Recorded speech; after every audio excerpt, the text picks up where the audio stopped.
They walk away like nothing happened. Cold eyes, no apology, no explanation, just silence. And you're left standing in the wreckage of a relationship that felt like love until it didn't. You replay the words, the moments, the red flags you tried so hard to ignore. They ghost you, devalue you, discard you. And yet, a question haunts you like a shadow. Do they even care? Do they feel anything?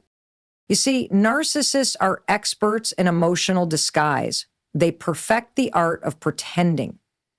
Pretending they're unaffected. Pretending you were the problem. Pretending that hurting you meant nothing. But behind that icy composure is something they never want you to see. Because the truth is, they feel a lot, but they will never admit it. They won't let the mask slip. Not for you. Not for anyone. Not even for themselves. But today, we're ripping the mask off. Today, you're going to see the truth they hide beneath all that arrogance and control. Because what narcissists secretly feel after hurting you is far more twisted than you think. They may never confess it, but their silence speaks volumes. Let's start with what happens the moment they realize they've lost your emotional supply. That moment hits them harder than they'll ever let on. Because narcissists feed off your reaction, your love, your pain, your confusion. They live for that emotional pull. So when you stop texting, when you stop begging, when you stop caring, that's when panic sets in. They'll never show it, no. Instead, they'll post a carefully crafted photo, smiling with someone new or acting like they've never been better. It's not joy. It's not peace. It's not freedom. It's a performance. A desperate performance to convince you and themselves that they're still in control. But behind the scenes, something terrifying is happening to them. They're feeling the absence of power, and that absence is deafening. You see, narcissists don't connect like normal people. They don't bond through mutual love or respect. They bond through control. So when you take your power back, when you heal, when you detach, they're not just losing a person, they're losing a mirror. That mirror you held up, the one that reflected back the version of themselves they wanted to believe in, the charming, desirable, dominant one, that mirror is now shattered. And they feel naked, exposed. But their ego, it won't let them grieve it. What do? They lie to themselves, to others, about you, about what really happened. They'll say you were crazy, toxic, obsessed. They'll paint themselves as the victim in a story they wrote. Because if they admit they hurt you, they have to admit they're capable of causing pain. Narcissists do feel the loss, but they'll never show it. That truth is both haunting and powerful. When you walk away, when you finally stop responding, stop explaining, stop emotionally bleeding for them, they feel it like a tremor in their carefully constructed world. But instead of confronting that feeling, they smother it with denial. They wrap it in layers of arrogance, artificial confidence, and cold indifference.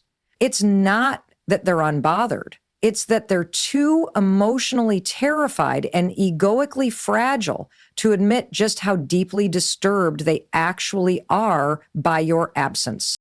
You see, narcissists aren't emotionally numb. They're emotionally dishonest. They experience a strange, twisted version of loss that doesn't involve genuine grief or accountability. Instead, it's drenched in entitlement and resentment. They feel the sting of losing their emotional supply, your energy, your devotion, your pain, your praise, all of it. It mattered to them more than they will ever admit. You are their fuel, their mirror, their proof that they were important. And when that supply vanishes, when you finally shut the door, they don't just feel rejected. They feel utterly destabilized, almost hollow. But here's the sinister twist. They'll do everything in their power to pretend they don't care. You could be bleeding on the floor emotionally, and they would step over you with a smirk, post a selfie with someone new, and act like you never existed. That cruelty isn't because they're heartless. It's because they're terrified. Terrified that if they even hinted at missing you, they'd lose control. They'd risk exposing the truth that your presence had power over them. And narcissists are obsessed, almost violently so, with maintaining control at all costs.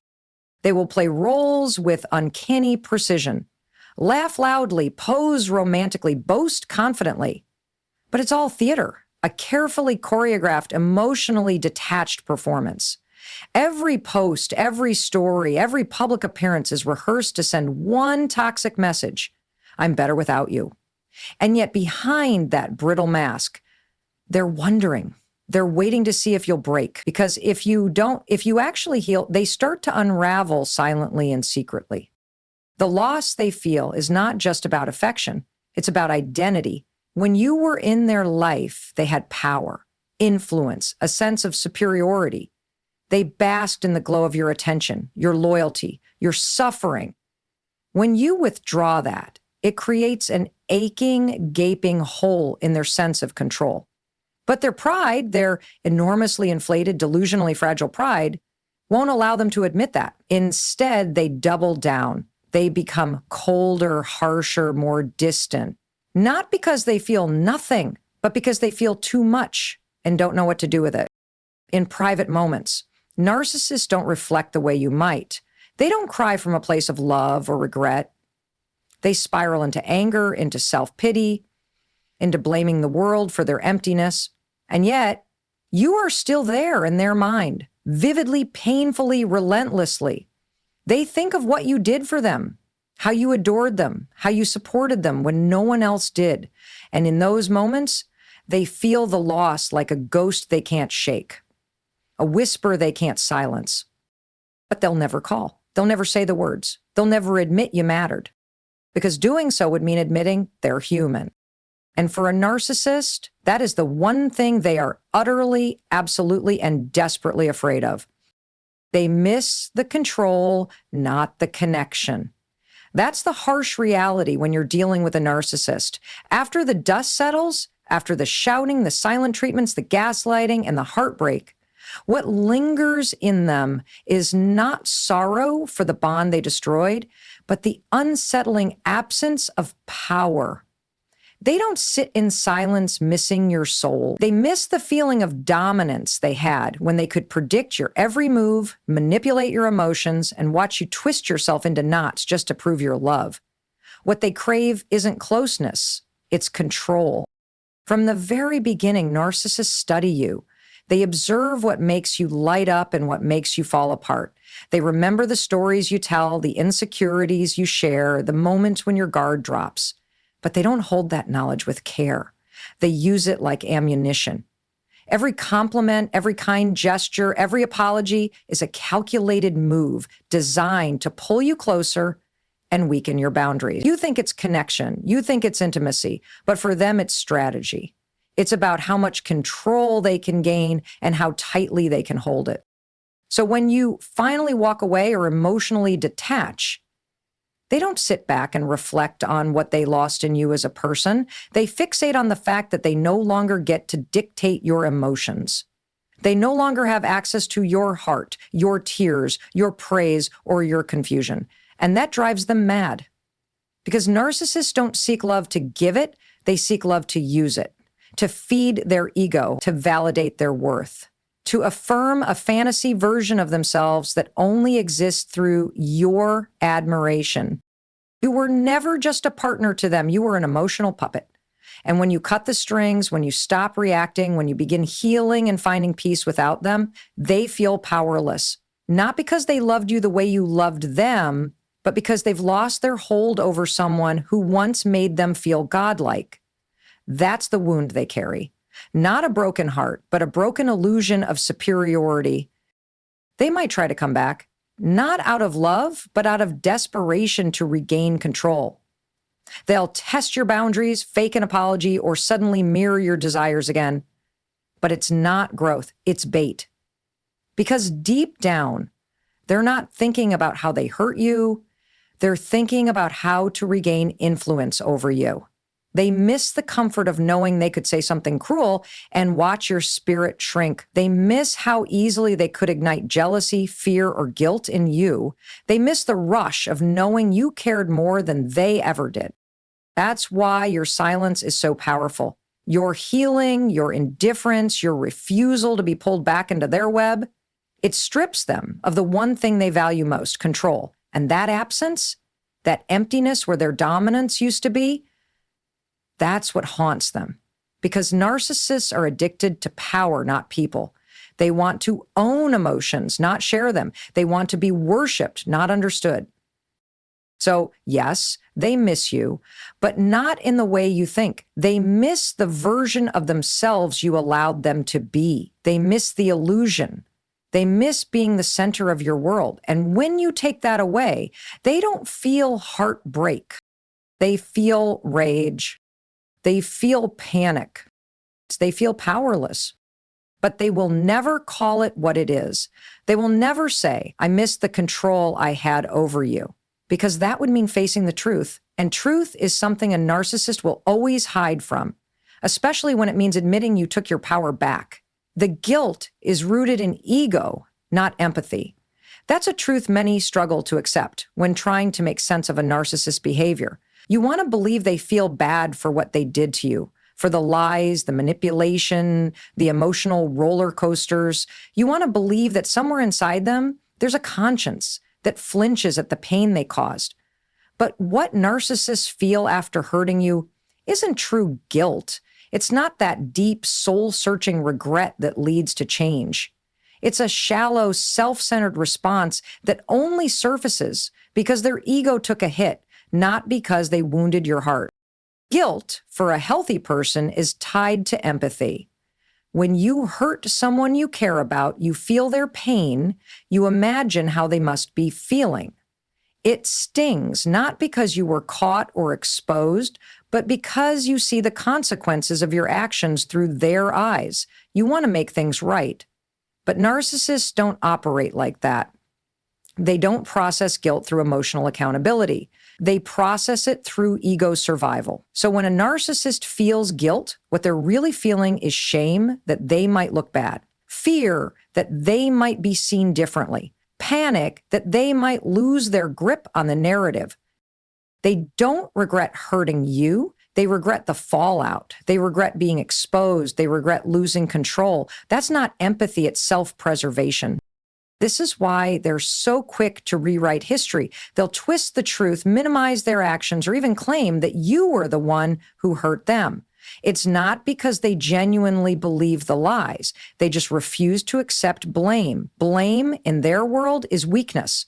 It threatens the fragile identity they've built. So rather than sit with the discomfort of being wrong, they offload that guilt onto others. It's always someone else's fault, always someone else's drama. That way, they protect their ego while avoiding the deep emotional work real guilt demands. And yet, there is still a kind of pain they feel, but it's not pain for you. It's pain for the image they lost, the supply they wasted, the power they no longer have. That internal ache is about them, not you. And that's why you'll rarely, if ever, get a real apology from them, because an apology would mean acknowledging your worth. It would mean admitting that your feelings mattered, that you mattered, but to a narcissist, that kind of humility feels like death to the ego. Instead, they might offer surface-level remorse, a vague, emotionally detached, sorry you feel that way, or I didn't mean to hurt you, phrases that sound like apologies but lack the core ingredient, responsibility. These aren't signs of healing. They're manipulative tactics designed to ease tension, regain favor, or silence your truth. Because again, the goal isn't to repair, it's to recover their image, their control, their position. And when you see through it, when you stop accepting breadcrumbs as closure, they feel that too. Not because they empathize with your hurt, but because they realize they can no longer use guilt as a tool against you. You've become immune to their games. And that to them is a threat. So don't mistake their silence for indifference or their tears for transformation. Most of what they feel after hurting you is tied to how it affects them. Their discomfort is real, but it's selfish. Their guilt exists, but it's hollow. They feel the consequences, but not the compassion. And in the end, that's what separates them from you. You feel guilt and use it to grow. They feel guilt and use it to hide. That's the difference. And that's why your healing will always be more powerful than their denial. Healing exposes their emptiness. That's something narcissists don't expect.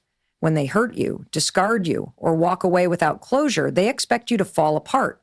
They count on your suffering to reaffirm their importance. They feed on your confusion, your sadness, your obsession with getting answers. That's how they measure their worth. Not by their own character, but by the chaos they leave behind. But when you start to rise, when you begin to find peace and clarity, when you stop chasing and start healing, that's when everything shifts. And for the narcissist, that shift is a silent blow they never saw coming. Narcissists construct their entire identity around illusion. They need to be admired, validated, and emotionally fed by others in order to maintain the fragile mask they wear. When they're in your life, they rely on you to reflect back the version of themselves they want to see. Powerful, desirable, superior. They use your emotions like a mirror, gauging their worth by how much they can control or influence you, but healing breaks that mirror. When you stop reacting, stop reaching, and stop needing anything from them, they're forced to face the one thing they've been running from their whole life, their own emotional emptiness. And that emptiness is terrifying to them. And without someone to reflect them back, to praise them, to argue with them, to beg for their attention, they're left with themselves. Just themselves. No mask, no audience, no distraction. And what's there isn't strength. It's insecurity. It's fear. It's loneliness. And that's why they move on so quickly, why they rush into new relationships or suddenly become happy overnight. It's not because they've healed or grown. It's because they're desperate to avoid sitting in that void. But your healing shines a light on that darkness. Your peace, your detachment, your emotional freedom, it forces them to see how shallow and temporary their power really was. When you were broken, they felt strong. When you cried, they felt valuable. But when you grow, when you glow, that image they've built for themselves begins to crack. You become living proof that they weren't what they pretended to be. Because if you can thrive without them, if you can find joy and self-worth on your own, then it means they never had the power they thought they did. That realization may never reach their lips, but it echoes in their mind like a haunting reminder of the truth they try to suppress. And here's the part that eats at them most. You're doing what they can't. You're becoming whole. You're doing the deep work they refuse to face. While they cycle through new supply, repeat the same patterns, and pretend to be fulfilled, you're actually evolving. And that evolution, that healing, it makes them feel small. It makes their world feel flimsy. It exposes the difference between real confidence and fake pride, between true self-worth and performance. They won't say it. They might not even consciously know it, but they feel it. Every time you choose peace over drama, every time you stay silent instead of defending yourself, every time you love yourself a little more and fear them a little less. That's the real wound for a narcissist, not your departure, but your transformation. Is they expected to destroy you. They expected you to stay broken. But instead, you became someone they can no longer touch, no longer control, no longer define. And that loss, the loss of their power over you, is what exposes the hollowness inside them. Your healing isn't just recovery. It's a revelation, one that shows the narcissist everything they'll never be. They'll pretend they don't care, but they obsess in silence. That's one of the most deceptive games a narcissist plays after they hurt you. On the surface, they look completely unbothered. They post photos, laugh with new people, move on like nothing happened. It's calculated, it's cold, and it's meant to send one message loud and clear. You didn't matter. But that message is a lie. Behind the scenes, behind the mask they wear so well, they are watching you. obsessing over you, thinking about you far more than they'll ever admit.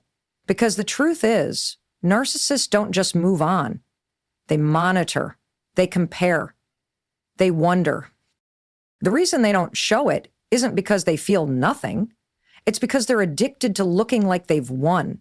They treat emotional detachment like a weapon. By acting indifferent, they believe they're still in control. If you think they're unaffected, you'll question your own worth. That's their goal, not to heal, not to reflect, but to maintain dominance in your mind. They want to occupy your thoughts, even in their absence. And they know that nothing messes with someone's head more than silence from the person who hurt them. But silence doesn't mean peace, not for them. Even if they block you, even if they disappear, they find ways to check in. Through fake profiles, mutual friends, social media lurking, they keep tabs. They want to see if you're still hurting, if you're dating someone else, if you're posting anything that hints at regret. They analyze your words, your pictures, your captions. They try to read between the lines of your silence, wondering if it's strength or if it's a game. And if they see you thriving, smiling, moving on, they spiral. Because narcissists don't handle rejection or irrelevance well. And to them, your healing looks like betrayal. What they won't ever say out loud is how much it stings to realize they no longer affect you. That obsession they once stirred in you, the endless overthinking, the questions, the pain, it used to feed them. It gave them proof that they mattered, even if it was toxic. But once you detach, once you stop giving them emotional oxygen, they suffocate in silence. They might still pretend, they might show off a new partner, act overly happy, or throw subtle jabs in your direction, but it's all just noise, meant to trigger you into breaking your silence, into proving you still care. They don't miss the relationship, they miss the role they played in your life. They miss being the person who could ruin your day with a single message or make you question your reality with a look. They miss being the center of your emotional world. And when they see they've been replaced by peace, by clarity, by your own self-worth, that's when the obsession grows. They replay old conversations. They remember how you loved them, forgave them, stood by them. They know they won't find that again, not easily. And yet, they'll never reach out with vulnerability. They'll never apologize with truth. Because to do that would mean lowering the mask, facing the consequences, and letting go of control. And narcissists would rather obsess in private than surrender in public. So don't be fooled by the facade. Their indifference is their costume. Their silence is strategy. They care, but not in the way healthy people do. They care because they've lost control, not because they've gained perspective. And while they pretend to forget you, they can't stop watching you. Because the moment you stopped chasing them, you became their obsession.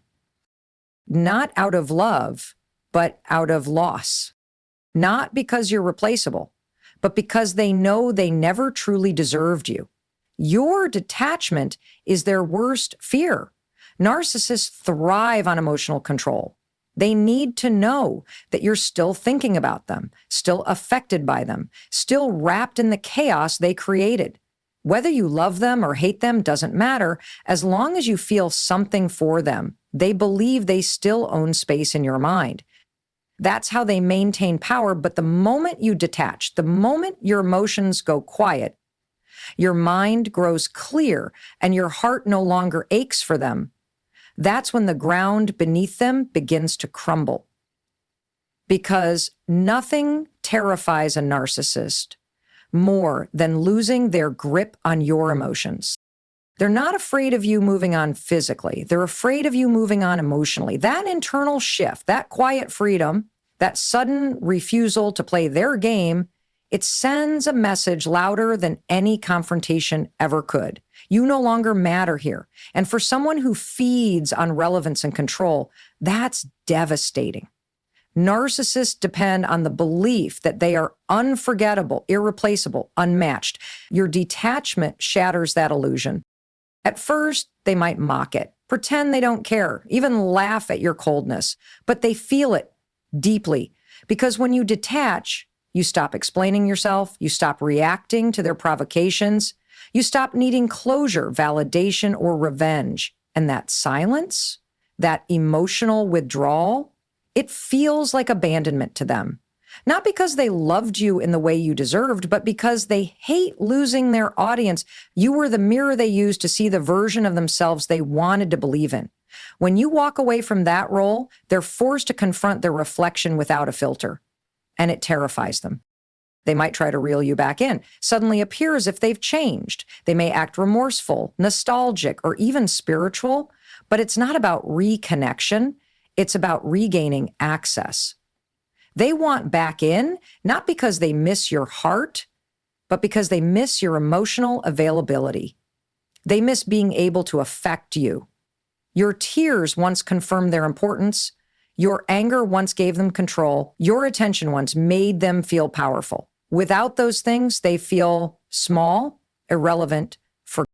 That's why your detachment is so powerful. It doesn't just say, I'm done with you. It says, I've outgrown you. It says, I've healed from you. And that is something a narcissist will never be able to admit, let alone understand. Growth terrifies them because it highlights their own emotional immaturity. Healing threatens them because it means they no longer hold the keys to your peace. And the more you rise, the more they feel the weight of their failure, not in a redemptive way, but in a way that bruises their ego. They want you stuck, questioning, crying, chasing, because that's when they feel strong. That's when they feel needed.